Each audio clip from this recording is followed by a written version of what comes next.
Hi guys, let's make DIY Hong Kong style fried noodles using pancit canton.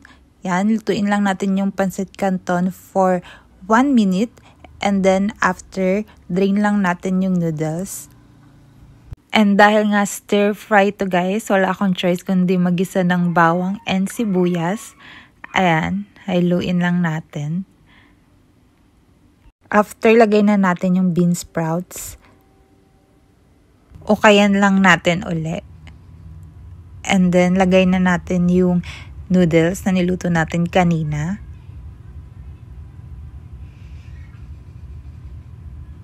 And then, ilagay na natin yung seasoning ng pancit canton.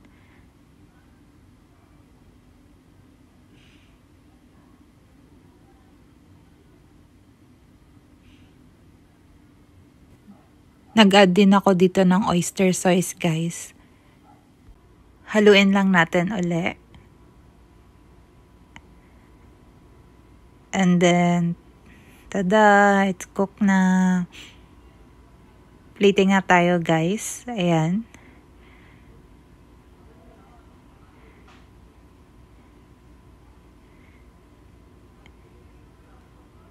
And then, syempre, para kompleto, naglagay din ako ng air fry na siomai.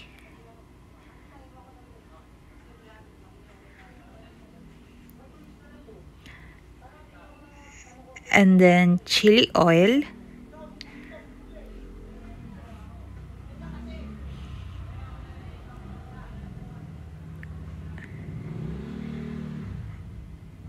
And it's done. Let's eat. Thank you.